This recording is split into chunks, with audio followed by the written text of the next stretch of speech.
अस्सलाम वालेकुम। बच्चों, आज क्लास थर्ड हम पढ़ेंगे ईवीएस। ठीक है। पिछले सबक में हमने पढ़ा था डोमेस्टिक एंड वाइल्ड एनिमल्स। आज हमारा टॉपिक है ईवीएस का animals and there young ones, यानी जानवर और उनके बच्चों के नाम, बेबी के यंग वंस उनको ही कहते हैं। पहले है लिखा है हमने काव। काव काव के बच्चे को बोलते हैं काफ। CALF काफ। यहाँ पे है ये काव, मैंने यहाँ पे चार्ट भी लगाया है साथ साथ, आप देख सकते हो। काव काव के बेबी काफ। ठीक है। बफालू BUFFALO बफालू हो गया भैंस। भैंस के बच्चे को बोलते हैं, उसको भी काफ बोलते हैं। ठीक है। शीप शीप ये जानवर हमारे घरों में भी होते हैं, हम पालते हैं, पालतू जानवर। जैसे परसों मैंने आपको उस सबक में भी बोला था डोमेस्टिक एनिमल्स, कुछ कुछ इनमें वो भी हैं। शीप शीप हो गया भेड़ू, जिसको आप बोलते हो, इस तरह समझो।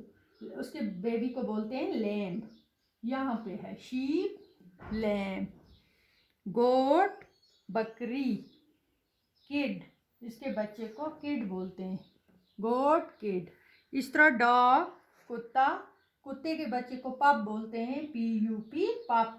कैट CAT कैट, कैट के बच्चे को किटन। यहाँ पे cat kitten, CITTEN kitten. Tiger tiger के बच्चे को कब बोलते हैं। ठीक है। इसी तरह डियर, यहाँ पे है डियर, डियर हिरन। हिरन के बच्चे को फॉन बोलते हैं। ठीक है। इस तरह है कैमल। कैमल हो गया ऊंट। ये रेगिस्तानों के मुल्कों में पाया जाता है ज़्यादातर ऊंट।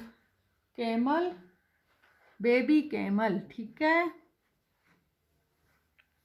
फिर है एलिफेंट, हाथी। बेबी एलिफेंट, इसके बच्चे को डंकी। डंकी हो गया गधा, डंकी फॉल इसको बोलेंगे, इसके बच्चे को डंकी फॉल बोलते हैं, डंकी के बच्चे को। हॉर्स, हॉर्स हो गया घोड़ा, कोल्ट। ठीक है। मंकी बंदर, ये यहाँ पे है इसकी मंकी की, मंकी, मंकी के बच्चे को बेबी मंकी। ठीक है। Monkey, baby monkey. किटन। ठीक है। ये हो गया कैट का बच्चा। ठीक है। आगे हम चलते हैं यहाँ। Kangaroo, kangaroo. ठीक है। कंगारू को बच्चे को जॉय बोलते हैं। ठीक है। कंगारू यहाँ पे है। कंगारू को यहाँ पे एक थैली जैसी बना के होती है, कुदरत की तरफ से उसको होती है बच्चे के लिए, वो अपने बच्चे को उसी में रखता है। ठीक है ना। ये है कंगारू। कंगारू इसके बेबी को बोलते हैं जॉय। बियर, बियर हो गया बालू, बालू के बच्चे को कब। ठीक है। लायन, लायन के बेबी को लायन कब। ठीक है।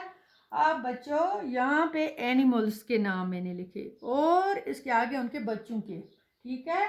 Animals and there young ones, ये अपनी अपनी नोटबुक पे नोट करो, इसकी स्पेलिंग याद करना और अपनी किताब खोलना, उस पर भी इसकी ये बना के हैं इसके फ़ोटो, किन के इन जानवरों के तस्वीरें हैं, पूरी तरह से देख लेना, इस तरह आपको ज़हन नशीन रहेगा। तो इंशाल्लाह आज का हमारा इतना ही था सबक, टॉपिक। इससे आगे पढ़ेंगे और भी। तब तक के लिए अल्लाह हाफिज़।